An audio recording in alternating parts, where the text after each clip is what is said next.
ख वाले का गमिष्यति है ना? ख का गमिष्यति। ओके। आइएगा प्रश्न संख्या 6, क्वेश्चन नंबर 6।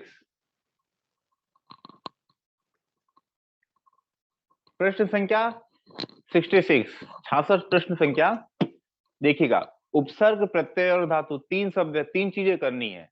उपसर्ग सबसे पहले आएंगे, प्रत्यय सबसे बाद में आएंगे, बीच में धातु आएगी। उपसर्ग सबसे पहले, प्रत्यय सबसे अंत में आते हैं और धातु हमेशा बीच में आती है। तो धातु से आगे जो लगेंगे वे कहलाएंगे उपसर्ग और धातु के बाद में जो लगेंगे वे कहलाएंगे प्रत्यय। लिखिएगा क्विकली, जल्दी। सम प्लस आ, उपसर्ग के नीचे लिखेंगे सम प्लस आ। इसमें दो उपसर्ग है, सम उपसर्ग है और आ उपसर्ग है। सम प्लस आ। धातु में लिखेंगे गम, महलन।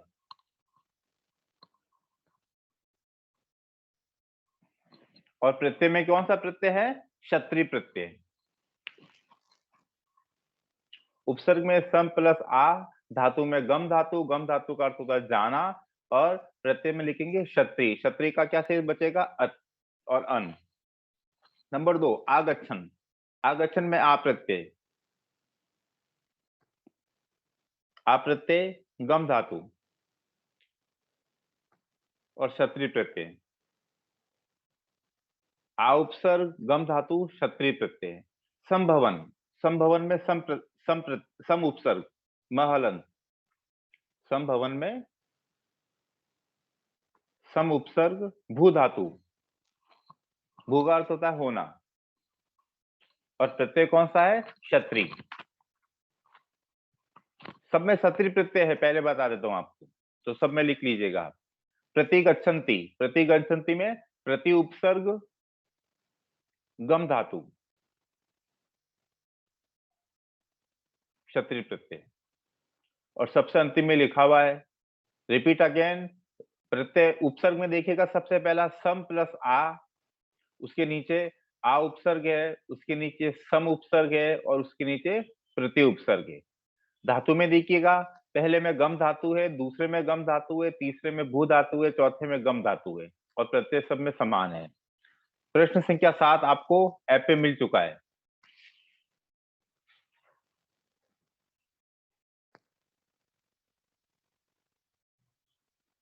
Question number 1, question number 1। Excuse me sir. Yes, बोलिए। सर प्रश्न 7 में सर ये 2 कॉलम हमें नहीं मिले हैं पीडीएफ में। कौन कौन से? सर 7 प्रश्न में है संख्या ना 7 में कोई परेशानी नहीं है। प्रश्न संख्या 7 में यदि आपको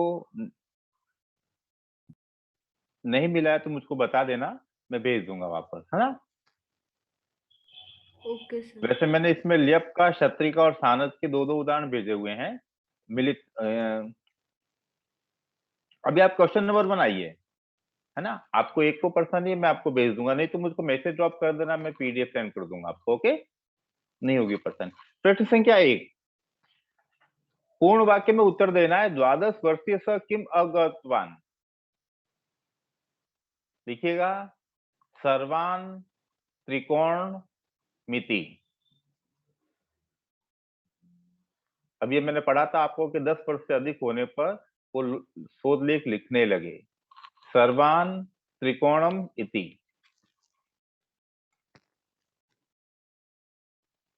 तस्य प्रश्ने अध्यापिका कीदृशा अभवन्, चकिता अभवन्।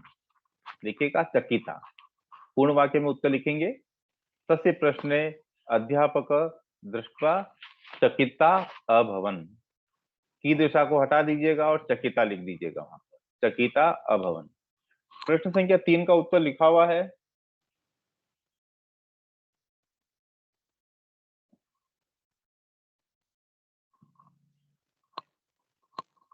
प्रश्न संख्या 4, जीएस हार्डी।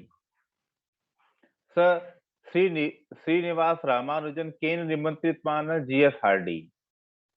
और सबसे अंतिम वाला मुझे नहीं लगता बताने की जरूरत है, आपको सबको पता है।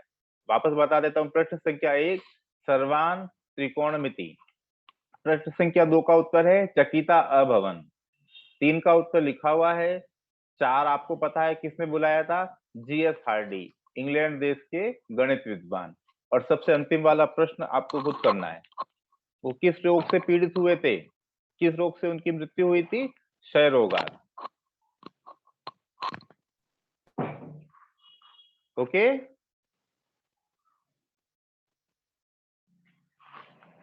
अब कोई आपका कोई फ्रेंड हेल्प मांगे तो मना कर देना, बोले क्लास में नहीं था, इसका मतलब क्लियर है।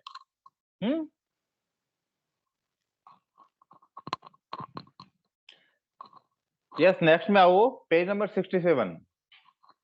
कह किम कार्यति।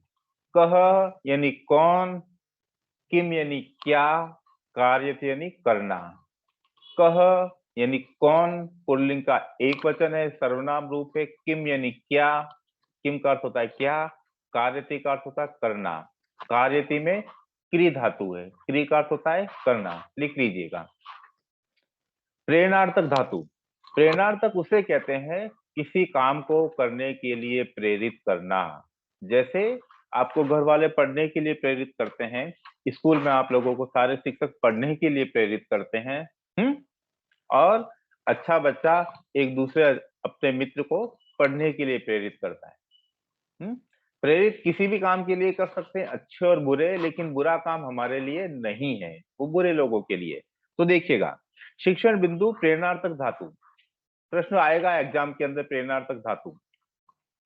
देखिएगा, पहला चित्र देखने का, आपको सिर्फ कुछ शब्द अंडरलाइन कराऊंगा, वो सीखने हैं। हम इसमें शब्द सीखने का काम करेंगे, कुछ नए शब्द। देखिएगा, इयम सप्तमी कक्षा अस्ति। इयम का अर्थ होता है यह, इयम शब्द स्त्रीलिंग है।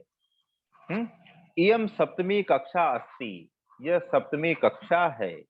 अत्र चत्वारिंशत्, अंडरलाइन करिएगा, चत्वारिंशत् छात्रा संति। अस्ति में भी अस धातु है, संति में भी अस धातु है।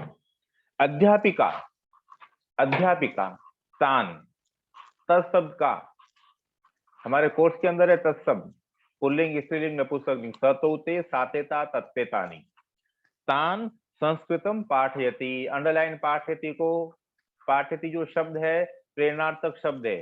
पढ़ते का अर्थ होता है पढ़ना, पाठयति का अर्थ होता है पढ़ने के लिए प्रेरित करना, पढ़ने के लिए करना।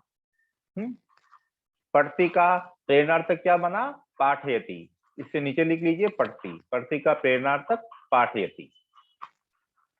एक शब्द दिया जाएगा, चलती का प्रेरणार्थक बनेगा चालयति। गच्छति का गच्छति का आगे आएगा, आगे चलेगा। दूसरा पैराग्राफ, अयम नरेंद्र अस्ति। अयम का अर्थ होता है यह, अयम का अर्थ होता है यह नरेंद्र है। अस्ति में अस धातु। स आपने, अंडरलाइन कीजिएगा, आपने बोलते हैं बाजार। पाद कंदुकम, पाद यानी पैर, कंदुक बोलते हैं गेंद, फुटबॉल। पाद कंदुक कहेंगे फुटबॉल को। पाद कंदुकम इच्छति, इच्छति यानी चाहना या मांगना। आप घर वालों से कभी कभी कोई चीज मांगते हो कि मुझे ये चीज चाहिए, उसको कहते हैं इच्छति। आपणिक, आपणिक कहते हैं दुकानदार, आपणिक कहते हैं दुकानदार। तम पाद कंदुकम प्रदर्शयति, प्रदर्शयति का अर्थ होता है दिखाना, दर्शयति का अर्थ होता है दिखाना, प्रदर्शयति का अर्थ होता है अच्छी तरह से दिखाना। फुटबॉल मजबूत है, इसमें हवा भरी जाएगी, बहुत दूर तक जाएगी, उसकी क्वालिटी बताना। तस्य पिता, तस्य यानी उसके, पिता तस्मै उसको, पाद कंदुकम दापयति, दापयति का अर्थ होता है दिलाना, दापयति का अर्थ होता है दिलाना। दापयति बनता है दयति से, दयति का अर्थ होता है देना, दापयति का अर्थ होता है दिलाना। नीचे लिख लीजिए दयति, दयति का प्रेरणार्थक क्या बना? दापयति। पढ़ते का प्रेरणार्थक क्या बना? पाठयति। तो दो शब्द आ गए हमारे पास। नंबर 3, अत्र जलाशय जना तरंती। अत्र का अर्थ होता है यहाँ, जलाशय बोलते तालाब, तरण ताल, स्विमिंग पूल कह सकते हो आप लोग। जना यानी लोग,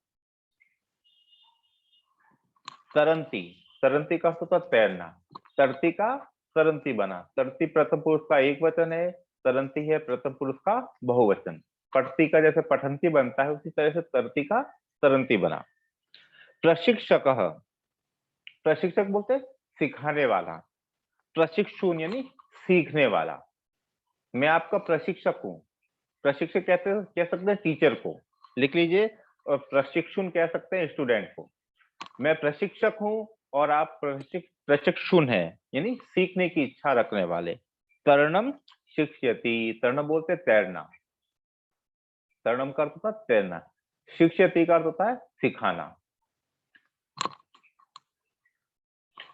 शिक्षयति का प्रेरणार्थक बना शिक्षयति, शिक्षयति का प्रेरणार्थक बना शिक्षयति। आगे चलिएगा, इयम कमला अस्ति, यह कमला है।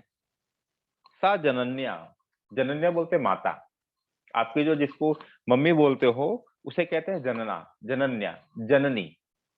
जनक और जननी दोनों विलोम शब्द है, जनक कहते हैं पिता को, जननी कहते हैं माता को। रूप्यकाणी इच्छति, ये कमला है, वह स जनन्या अपनी मां से, रूप्यकाणी इच्छति पैसे मांग रही है किसी काम के लिए। आप भी कहते हो आज मेरी पेन खराब हो गई मम्मी, मुझको 10 रुपए देना। कमला वारम वारम, कमला वारम वारम का कहते हैं बार बार, पुनः पुनः, लिख लीजिएगा शब्द पुनः पुनः। रूप्यकाणी रुपए देने के लिए, दातुम का अर्थ होता देने के लिए, तुमुन प्रत्यय। प्रेरयति, इसके नीचे लिखिएगा प्रेरति, प्रेरति का प्रेरणार्थक बना प्रेरयति, यह बीच में आ गया। पढ़ती का प्रेरणार्थक पाठयति, दप्ति दैति का प्रेरणार्थक बना दाप्यति, शिक्षति का प्रेरणार्थक बना शिक्षयति, और प्रेरति का प्रेरणार्थक बना प्रेरयति। ठीक है, पहले पैराग्राफ में चत्वारी से अंडरलाइन किया था हमने और पाठयति अंडरलाइन किया था। दूसरे पैराग्राफ में हमने आपने और आपने को अंडरलाइन किया था और दाप्यति को अंडरलाइन किया था। तीसरे पैराग्राफ में हमने अंडरलाइन किया था प्रशिक्षक, प्रशिक्षुन और शिक्षयति। चौथे पैराग्राफ में हमने अंडरलाइन किया था वारम वारम और प्रेरयति। ठीक है, कोई प्रश्न किसी बच्चे का?